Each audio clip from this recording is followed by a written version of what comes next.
주님의 기도에 보면은 아버지의 나라가 임하게 하소서라고 주님께서 기도하는 것을 보게 됩니다. 하나님 나라는 성경에서 아주 중요한 주제 가운데 하나입니다.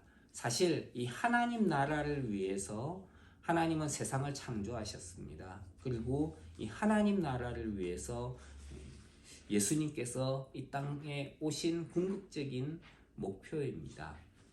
예수님께서 제자들에게 가장 강조하셨던 것 중에 하나도 이 하나님 나라입니다. 예수님은 주님의 기도를 가르치실 때에 하나님을 향하여 제일 먼저 간구하셨던 기도가 하나님 나라에 관한 것이기도 했습니다. 하나님 나라가 임하는 것에 대해서 예수님은 간구를 하셨습니다. 우리가 보통 기도할 때에 제일 중요하거나 시급한 것을 제일 먼저 간구하지 않습니까? 이를 보면은 예수님께서 항상 하나님 나라를 염두에 두고 있었다는 것을 알 수 있습니다. 예수님께서 하나님 나라에 대해서 제일 먼저 간구를 하셨기 때문에 예수님의 가장 주된 관심사도 하나님 나라였다라고 하는 것을 알 수 있습니다. 성경에서 하나님 나라라고 하게 되면은 천국이라는 말로도 소개가 됩니다. 하나님 나라와 천국. 어떤 사람은 하나님 나라라고 이야기를 하고 어떤 사람은 천국이라고도 이야기를 합니다. 그래서 어떤 때는 천국과 하나님 나라는 다른 것인가 라고 생각할 수 있다는 것이지요. 하나님 나라는 하나님께서 계시고 통치하시는 나라지요. 마태복음에서는 하나님 나라라는 말 대신에 천국이라고 소개를 합니다. 그런데 다른 복음서에서는 하나님 나라로 소개가 됩니다. 똑같은 이야기에 마태복음에서는 천국으로 나오고 다른 복음서들에서는 하나님 나라로 소개가 되는 것입니다. 이렇게 본다면 둘 다 천국이나 하나님 나라나 같은 의미라는 것을 알 수 있습니다. 천국이라는 나라는 천국은 단순히 죽어서 가는 나라를 가리키는 것이 아니고 이 땅에 임하시는 나라라고 성경은 이야기를 합니다. 하늘에서 이룬 것 같이 땅에서 이루어지는 나라라는 것이지요. 마태복음에서 예수님은 사역을 시작하실 때에 제일 먼저 회개하라 천국이 가까웠느니라 이렇게 선포하셨습니다. 그런데 이 똑같은 이야기를 마가복음에서는 때가 찼고 하나님 나라가 가까웠으니 회개하고 복음을 믿으라 이렇게 이야기를 하고 있다는 것이지요. 이전에 우리가 이야기했던 것을 보면은 아버지의 이름이 거룩히 여김을 받기를 원합니다 라고 주기도문에 그렇게 이야기를 하고 있었잖아요. 그 이름이라고 하는 것은 명예와 관련이 있는 것입니다. 그래서 이름이라고 하는 것은 어떤 존재 그리고 명예와 연관이 있다라고 이미 이야기를 했습니다. 하나님께는 다양한 이름들이 있습니다. 엘이라고도 하고 엘로힘 혹은 여호와 이런 다양한 이름들이 있죠. 이것은 하나님의 어떠하심, 하나님의 성품을 가르쳐 줍니다. 그렇기 때문에 하나님은 자기 이름을 대해 가지고 나의 이름을 망령되이 일컫지 말라라고 이야기를 하셨습니다. 자기 백성들에게 나의 이름을 망령되이 일컫지 말라. 하나님의 이름이 거룩하게 되지 못하도록 하는 것을 해서는 안 된다는 것입니다. 보통 영어에서 그런 표현들이 있어요. Jesus 이런 표현들 있잖아요. 이거는 사실 주님의 이름을 망령되이 일컫는 행동들입니다. 하나님의 이름이 무시받게 되는 것이지요. 그리스도인들은 예수 그리스도와 하나님을 믿는 하나님의 사람들입니다. 이들의 삶이 올바르지 않을 때에 사람들은 무슨 예수님 믿는 사람들이 저러냐, 하나님 믿는 사람들이 뭔 저런 식으로 행동을 하느냐라고 하면서 하나님을 욕하게 됩니다. 이것이 하나님의 이름을 망령되이 일컫는 것이 되는 것입니다. 근데 유대인들은 또 이 하나님의 이름을 망령되이 일컫지 않도록 하기 위해서 특별히 조심을 했던 부분들이 있습니다. 그것은 뭐냐 하면은 서기관들, 즉 성경책을 필사하는 사람들이죠. 이 사람들이 성경을 복사를 하다가, 옛날에는 이제 인쇄기가 없었으니까 책을 보고 복사를 할까 이제 필사를 했거든요. 그렇게 쓰다가 하나님이라는 단어가 나오잖아요. 그러면은 그 하나님이라는 단어가 나올 때마다 목욕을 하고 돌아와 가지고 새로운 붓을 꺼내서 하나님이라는 이름을 기록합니다. 그리고는 그 붓을 꺾어버렸다 그래요. 왜 그것을 꺾어버렸느냐? 이 하나님이라고 하는 이 이름을 기록한 펜은 거룩하다는 것이지요. 그래서 그걸 갖다가 땅에 놓아서도 안 되고 누군가에게, 다른 사람에게 전달해서도 안 된다는 거예요. 그래서 그걸 갖다가 꺾어버립니다. 두 번 다시 그 하나님의 이름을 기록한 펜을, 하나님의 이름을 망령되이 할 수 없기 때문에. 그리고 이제 목욕 제거를 하는 거죠. 그렇게 거룩하게 하다 보니까 하나님이라는 말을 부를 때에도 여호와라는 단어가 나오잖아요. 이 이스라엘 그 히브리어로는 여호와라는 단어가 이제 하나님인데, 이 단어가 나올 때마다 이 사람들은 하나님이라는 이름을 함부로 부르지 못했어요. 그래서 그것을 다른 이름으로 부르는데 아도나이 이렇게 바꾸어서 불렀습니다.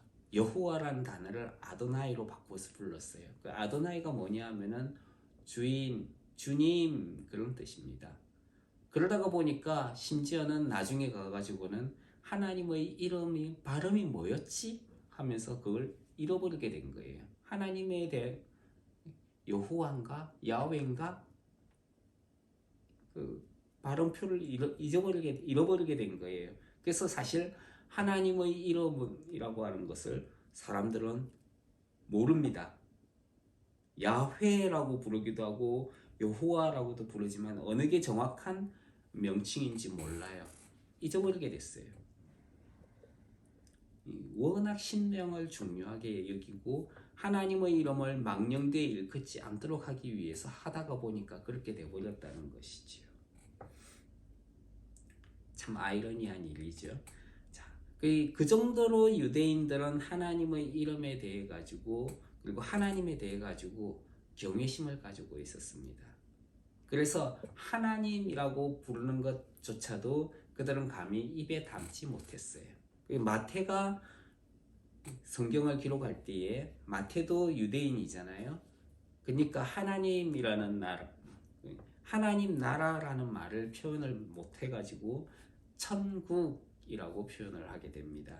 그런데 이방인이었던 사람들, 성경 저자들의 경우에는 하나님 나라라고 그렇게 표현을 했던 것입니다. 그래서 천국과 하나님 나라는 사실 같은 표현이라는 것이지요.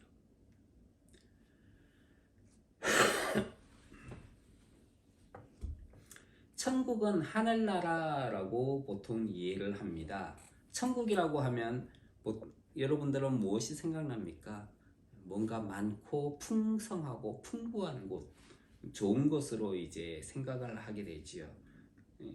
편안하고 좋은 곳, 그렇게 이제 여기게 됩니다. 한국은 천국이라고 하는 것을 지옥과 다른 곳으로 성도들이 죽어서 가는 나라, 그렇게 여기는 경우가 많이 있습니다.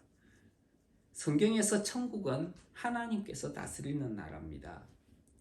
천국을 사람들이 이해할 수 있도록 사용하신 모델이 있습니다. 성경을 보면 천국에 대한 개념들이 없으니까 하나님께서 천국을 쉽게 이해할 수 있도록 사용하신 몇 가지 모델들이 있었는데요. 그 중에 하나가 에덴이라고 부르는 것입니다. 많은 사람들이 에덴 동산이라고 하지요. 그 에덴이 천국을 가장 많이 닮은 곳이다라고 이야기를 합니다. 눈에 보이는 그런 모습이지요. 그런데 사실 이 에덴은 죄가 세상에 들어온 이후로 에덴 동산에서 사람들은 쫓겨나게 됩니다. 그리고 다시 돌아가지 못하는 곳이 되어버렸죠. 그래서 사람들은 항상 그 에덴으로 돌아가고 싶어 하는 마음을 가지고 있습니다. 하나님은 그 이후로 하나님의 통치를 보여주시는 도구로 이스라엘 출애굽했던 이스라엘 백성들과 그리고 이제 광야 모임을 사용을 하셨습니다. 나중에는 가나안 땅을 하나님의 통치를 보여주시는 도구로 사용하신 것을 보게 됩니다. 그리고 그 이후에 이스라엘이라는 나라를 세상에 보여주시는 하나님 나라로 사용했습니다. 하지만 이 나라들은 공통점이 있는데 다 같이 모두가 다 끝나버렸다는 거예요. 왜냐하면 이것은 실제로 천국이 아니라 천국을 가르쳐 주기 위한 모형이었기 때문입니다. 하나님은 다윗을 통해서 내 집과 내 나라가 내 앞에서 영원하고 영원히 보존되고 내 위가 영원히 견고하리라 이렇게 이야기를 하셨습니다. 여기서 다윗이 다스리는 나라가 영원히 견고할 것이다 라고 하나님이 말씀을 하셨어요. 이스라엘 백성들은 그 말씀에 근거해서 이스라엘은 영원히 멸망하지 않는다라고 생각했습니다. 하지만 자신들의 불순종 때문에 그 나라가 멸망하게 되자 큰 충격에 빠지게 되었습니다. 하나님께서 이스라엘을 버리셨는가? 그렇지 않다라고 하면서 메시아에 대한 소망을 가지게 되었습니다. 다윗과 같은 강력한 존재가 나타나서 자신들을 옛날 이집트와 주변의 강대국으로부터 구원해내고 다윗에게 약속하셨던 영원한 나라를 세울 것이라는 하나님께서 다시 세우게 해주실 것이라는 그런 소망을 가지게 되었던 것입니다. 그래서 이 땅에 이루어질 다윗에게 약속한 영원한 나라, 그 나라를 하나님께서 주실 것이다. 그리고 그 다윗과 같은 정치적인 강력한 지도자를 하나님께서 보내실 것이다. 그가 메시아다라고 생각을 했습니다. 정치적이고 강한 군사력을 가진 메시아가 오면 하나님께서 다윗을 통해 약속하신 그 영원한 나라가 이 땅에 이루어질 것이다 라고 여겼던 것입니다. 그래서 정치적으로 또 강한 군대를 가진 메시아를 그들은 하나님께서 보내신 표적으로 여겼습니다. 그런데 예수님은 유대인들이 기대했던 그런 메시아 상하고는 전혀 달랐지요. 영적인 나라 그리고 사랑과 평화에 대해서 말씀하시는 예수님을 메시아로 받아들이기에는 유대인들에게는 거부감이 있었던 것입니다. 자기들의 기대와 자기들의 생각으로 인해서 하나님이 보내신 메시아를 그들은 거부하였던 것입니다. 이 땅에 이루어지는 영원한 나라로 기대했던 이스라엘과 유대인들은 그 나라를 하나님 나라로 인식했습니다. 그래서 죽어서 가는 나라가 아니라 이 땅에 임하시는 나라가 바로 하나님 나라다라고, 하나님 나라는 죽어서 가는 것이 아니라 이 땅에 임하는 것이다 라고 생각을 했던 것입니다. 그래서 영적인 삶보다는 이 세상에서의 삶을 귀중하게 여겼어요.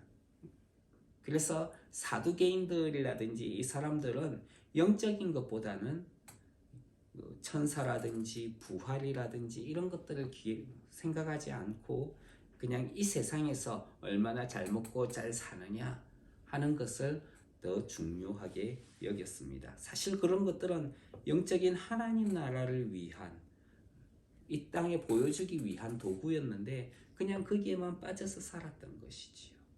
오늘날 이스라엘이 바로 그와 같은 오류에 빠져 있습니다. 그리고 세대주의자들이라든지 이런 사람들, 지금 이스라엘을 회복시켜야 된다라고 하는 그 시오니즘주의자들은 바로 이와 같은 오류에 빠져 있는 것이지요.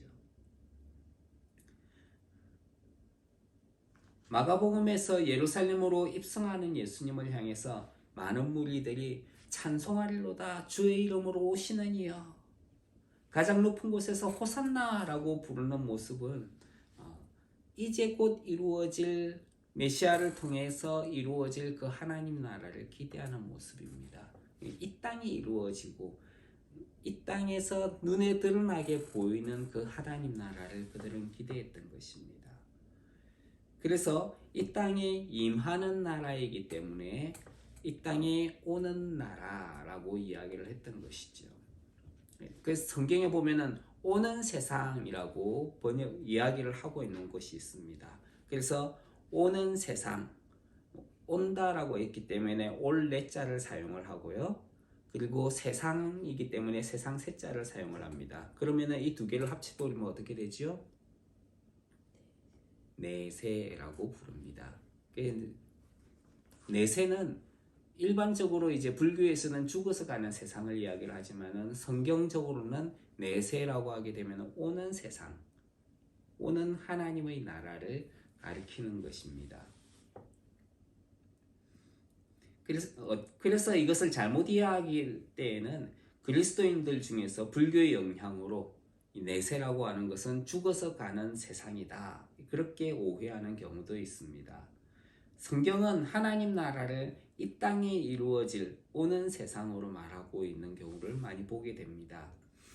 예수님은 하나님 나라가 이 땅에 하늘에서 단번에 이룬 것처럼 이 땅에서 이루어지기를 원하셨습니다. 그래서 제일 첫 번째로 기도하셨고 제일 중요하게 여기셨던 것입니다. 예수님께서 십자가에 죽으셨다가 부활하신 이후에 제자들을 만나셨어요. 40일 동안 이 땅에 계시면서 제자들에게 가르치셨던 것은 하나님 나라였습니다. 하나님 나라. 우리 하나님이라는 말을 쓰지요. 하나이신 분이에요. 하나님은 사랑 안에서 영원히 한 분이신 하나님입니다. 본성에 있어서 영원히 한 분이신 하나님입니다. 하나님께서 세상을 창조하셨을 때에도 하나님 나라와 세상은 하나가 되도록 창조하신 것이 분명합니다. 하지만 세상에 하나님을 거역하는 죄가 들어옴으로 인해 가지고 분열과 파괴가 시작이 되었습니다. 하나가 되어야 될 세상은 분열과 파괴가 된 것이죠. 생명이 있어야 할 곳이 죽음이 왕노를 하기 시작합니다.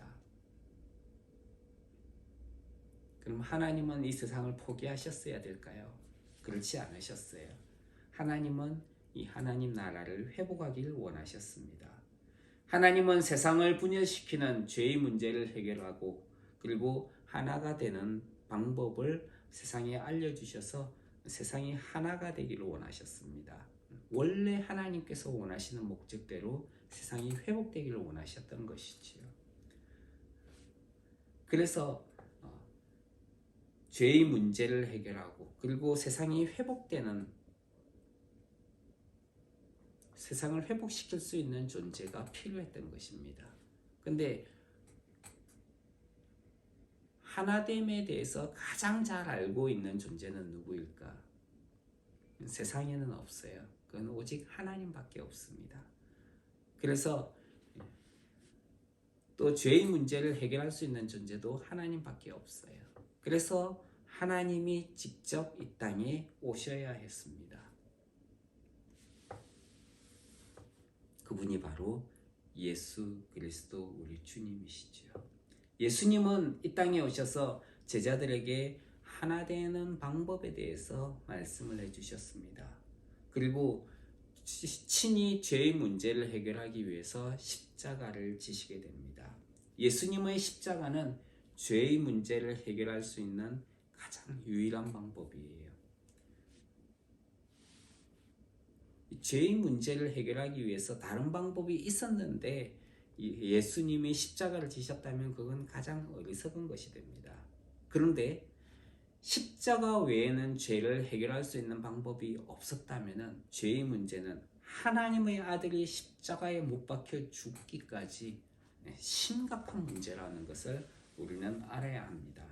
죄는 하나님의 아들이 십자가에 못 박혀 죽어야 그 문제가 해결될 정도로 심각한 문제입니다. 그렇기 때문에 우리는 죄를 가볍게 여겨서는 안 돼요. 죄 짓는 거 뭐 그냥 한번 눈 감고 지으면 되지. 아니요. 그건 하나님의 아들이 십자가에 못 박혀 죽으신 사건이에요. 그것 때문에 죽으신 거예요. 그래서 하나님을 향해서 우리가 죄를 지음으로 반역했던 것들, 하나님께서 받으신 고통, 우리를 위한 수치가 되어주신 분이 예수 그리스도입니다. 아담이 하나님께서 금하신 선악을 아는 나무 열매를 먹은 것은 하나님을 향한 반역과 불순종이었습니다. 그 결과로 그들은 부끄러워해야 됐죠. 수치를 당해야 됐습니다. 하나님을 피하게 되었고 두려워하며 숨게 되었던 것입니다. 그리고 서로의 잘못을 핑계되었습니다. 하나님께서 만드신 완전한 세계를 파괴하게 되었던 것이지요. 그 결국은 죄에게 끌려다니면서 사망의 열매를 맺고 영원한 죽음을 당하는 것이 인간의 주소였습니다. 죄는 그런 것이지요. 죄에 끌려다니게 된다면 바로 그와 같은 결과를 맞이할 수밖에 없는 것입니다. 그런데 예수님은 십자가에 못 박히시면서 죄의 모든 권세와 영향력을 온몸으로 받으시고 죄의 영향력에서 벗어나게 하신 것입니다. 예수님께서 십자가를 지셨을 때를 한번 보십시오. 고소를 당하시고 소망이 없어지고 옷벗김을 당하셨고 비유성거리가 되었습니다. 또 침뱉음과 갈대로 머리에 쓴 가시면류관을 쳐서 거기 피를 갖다가 다 쏟아야 됐습니다. 반역을 한 것처럼 십자가에 못 박히는 고통을 당해야 됐습니다. 그리고 십자가에서도 사람들에게 조롱을 당해야 됐습니다. 이 고통은 그리고 이 수치는 예수님께서 당하신 수치지만은 원래는 내가 이렇게 당해야 될 고통이었던 것이지요. 이렇게 예수님은 우리를 대신하여 십자가의 고난을 받으셨고 하나님 앞에 우리를 위한 속죄 제물이 되어 죽임을 당하게 되었습니다. 하나님께서 예수님께서 하신 사역을 받으시고 그 정보로 예수님을 죽은 지 3일 만에 살아나게 하셨습니다. 예수님의 십자가 죽으심과 부활은 세상의 모든 죄의 문제를 해결하신 하나님의 유일한 해결 방법이었습니다. 그리고 그를 믿는 자들에게 모든 죄를 용서하시고 성령을 보내셔서 하나님의 아들로 맞이해 주셨습니다. 죄로 인해 파괴된 세상을 하나로 연합하는 방법을 우리에게 보여주셨습니다. 그것은 서로를 용서하며 사랑하는 것이었습니다. 하나님은 죄인이며 의롭지 못한 우리를 위해서 자신의 아들 예수 그리스도를 십자가에 죽게 하심으로 우리를 향한 하나님의 사랑을 나타내 보여주셨습니다. 우리가 의롭지 못했을 때, 죄인이었을 때에, 오히려 그 죄인의 신분으로 있을 때에 하나님은 자기 아들을 보내서 십자가에 죽게 하심으로 우리를 사랑하신다는 그 사랑을 드러내 보여주신 것이죠. 이 땅에 임하시는 하나님 나라는 사랑 안에서 온전히 하나가 되는 나라입니다. 이것은 단순히 깨진 유리 조각을 다시 붙이는 수준이 아니에요. 원래 깨어짐이나 파괴됨이 없었던 것처럼, 원래 하나였던 것처럼 회복되는 것입니다. 새로운 피조물로서 완전한 회복이 이루어지는 것이지요. 예수님은 그 하나님 나라의 완성을 위해서 제일 먼저 그렇게 관심을 가지고 기도하셨습니다. 오늘날 우리의 관심은 어디에 있습니까? 무엇에 있습니까? 하나님 나라입니까? 아니면 내 주변에 있습니까? 하나님은 하나님 나라를 우리를 통해서 회복하기를 원하십니다. 여러분들의 삶을 통해서 하나님 나라가 온전한 회복이 일어나는 은혜가 있기를 주님 이름으로 축원합니다. 기도하겠습니다. 하나님, 우리의 삶을 통해서 우리를 통해서 우리 주변에 있는 이들이 하나님 나라를 깨닫게 해주시고 하나님 나라를 갈망하게 하시고 하나님 나라가 우리를 통해서 온전히 회복되어지는 은혜가 있게 하여 주시옵소서. 예수님 이름으로 기도합니다. 아멘.